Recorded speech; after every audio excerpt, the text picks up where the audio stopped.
यानी कि बड़ी संख्या में लोग यहां पर मौजूद होंगे और राघवेंद्र हमारे साथ जुड़ चुके हैं। राघवेंद्र, जोश हाई करने के लिए जरूरी है कि हमारे आसपास हमारे वैसे विमान जो कि लड़ाकू विमान है वो उतरे, पराक्रम दिखाएं।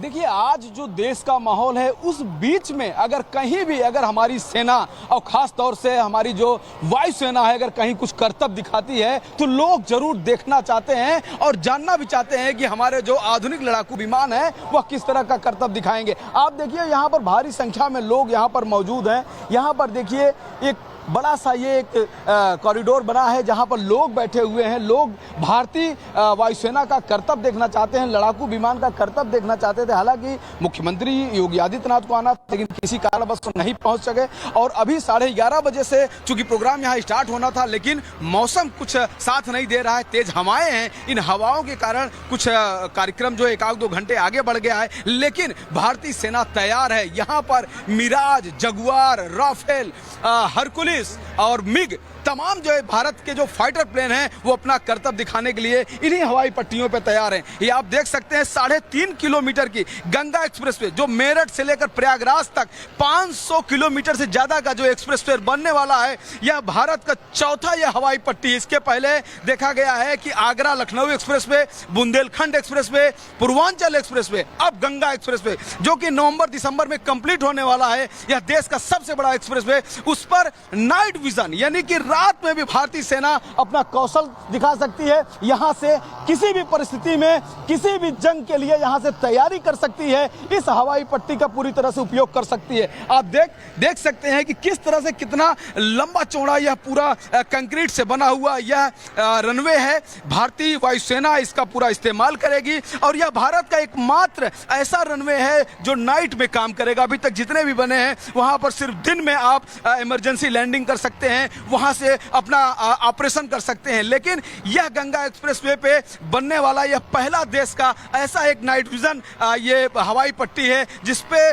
भारतीय वायुसेना 24 घंटे जब चाहे तब अपनी तैयारी कर सकता है, इस पर अपना पराक्रम दिखा सकता है। और आज अभी कुछ मिनटों में आप देखेंगे कि भारतीय वायुसेना के जो खतरनाक जो फाइटर जेट हैं वो अपना करतब दिखाएंगे। देखिए, यहाँ पर तैयारी पूरी है और बाद में यहाँ पर 250 सीसीटीवी कैमरे भी लगने जा रहे हैं ताकि इसकी पूरी निगरानी होती रहे। यहाँ पर देखिए तैयारियां भी लगभग जोरों पर हैं। हम सर से भी कुछ थोड़ा सा जानना चाहेंगे। सर, तैयारी पूरी है?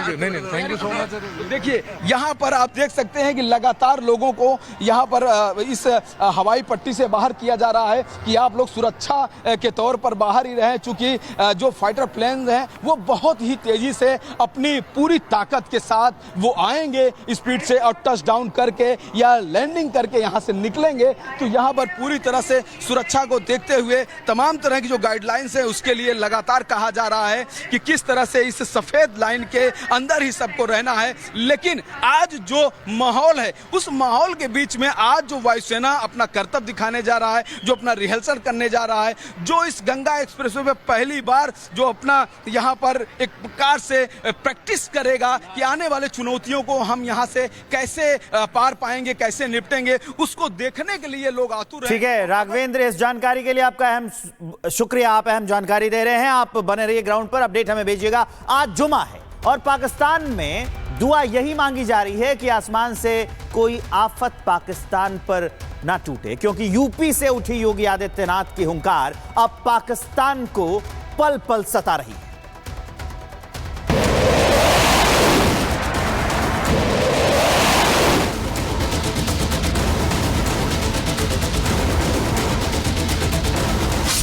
व्यक्ति को चुन चुन कर जवाब भी मिलेगा, जवाब भी लिया जाएगा। आतंकियों की बची खुची जमीन को भी मिट्टी में मिलाने का समय आ गया है। नया भारत किसी को छेड़ता नहीं, लेकिन अगर किसी ने छेड़ा है तो अब उसको छोड़ेगा भी नहीं।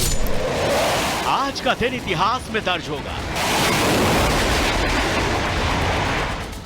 शाहजहांपुर और जलालाबाद के बीच गंगा एक्सप्रेसवे की छाती पर भारत के सबसे घातक fighter jet Rafale, Mirage, Sukhoi अब आसमान में गरजेंगे तो लखनऊ की हुंकार से दहलेगा लाहौर।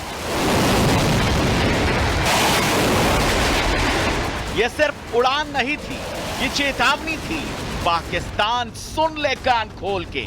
योगी आदित्यनाथ के यूपी में अब रनवे सिर्फ एयरबेस में नहीं, सड़कों पर भी है।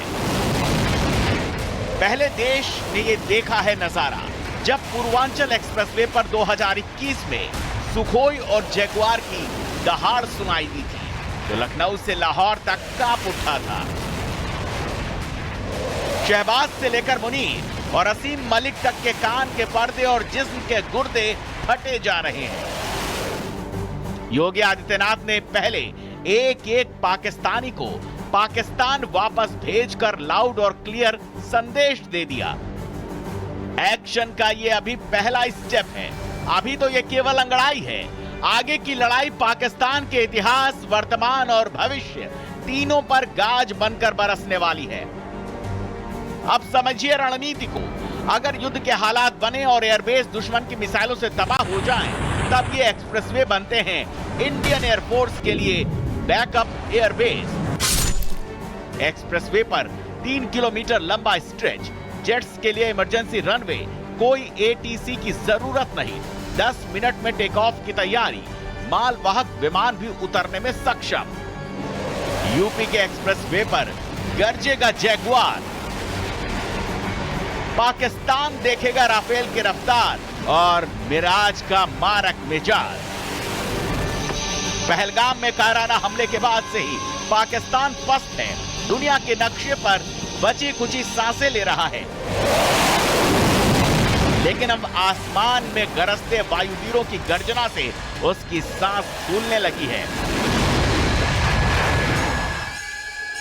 शाहजहांपुर से लाहौर की दूरी 550 किलोमीटर की है। सुखोई या राफेल इस दूरी को 8 से 10 मिनट में तय कर सकते हैं, यानी दुश्मन को संभलने का मौका तक नहीं मिलेगा। ये नया भारत है। युद्ध की तैयारी सिर्फ बॉर्डर पर नहीं, अब एक्सप्रेस वे पर भी भारी है।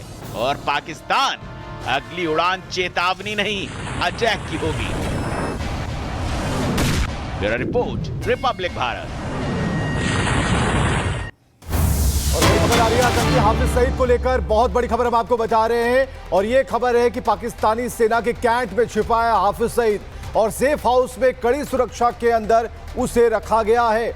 यहां पर आम जनता को पहचानने से पाकिस्तान ने इनकार कर दिया, लेकिन हाफिज सईद के जो मूवमेंट है उस पर रोक लगा कर रखी गई है। स्पेशल कैंप का इंतजाम किया गया है और कैंट इलाके में से शिफ्ट किया गया है। जतिन हमारे साथ लगातार मौजूद है। जतिन, क्या अपडेट है? बिल्कुल, देखिए लगातार हम इस पूरे पहलगाम आतंकी हमले को एक कॉन्स्पिरेसी से जोड़कर देख रहे हैं और अब वो सबूत भी सामने आने लगे हैं। ये भी उसी ओर इशारा कर रहा है कि 4 महीने पहले कैसे हाफिज सईद की जो लोकेशन है उसको बदल दिया जाता है। लाहौर से उसे सीधा पाकिस्तान का जो कैंट एरिया है वहां पर बना हुआ सेफ हाउस में शिफ्ट कर दिया जाता है। ये भी जानकारी मिल रही है कि 3 बुलेट प्रूफ गाड़ियों में हाफिज सईद चलता है। हालांकि जिस तरीके से भारत का रुख अभी बहुत कड़ा है, बॉर्डर्स पे तमाम आप एक्टिविटी देख रहे हैं, जिसको देखते हुए हाफिज सईद की मूवमेंट को पूरे तरीके से रोक दिया गया है। यहां तक कि हाफिज सईद की सुरक्षा में पूर्व एसएसजी के जो कमांडो हैं उनको डिप्लॉय कर दिया गया है और जो हाफिज सईद का ड्राइवर भी है वो भी पूर्व एसएसजी कमांडो ही है। इस तरीके के इनपुट जो है वो लगातार मिल रहे हैं। हालांकि ऐसा इसलिए भी किया गया है क्योंकि पूरी प्लानिंग थी। लश्कर का रोल पहलगाम आतंकी हमले पे बहुत ज्यादा है और जिस तरीके से एनआईए की इनिशियल रिपोर्ट भी इस ओर इशारा कर रही है कि लश्कर, आईएसआई, पाकिस्तान आर्मी ने मिलकर ये पूरा प्लान रचा। तो आप इसको इस तरीके से भी समझ सकते हैं कि 4 महीने पहले ही हाफिज सईद को सेफ हाउस में शिफ्ट कर दिया गया। ये भी प्लान का हिस्सा था क्योंकि पाकिस्तान जानता है कि अगर भारत में इस तरीके से आतंकी गतिविधियों को लश्कर अंजाम देगा तो कहीं ना कहीं हाफिज सईद भारत की टॉप प्रायोरिटी होगा कि उसको एलिमिनेट करना है। और यही कारण है कि प्लानिंग बनाई गई, मीटिंग जो है वो लश्कर की। काफी अहम जानकारी आप दे रहे हैं।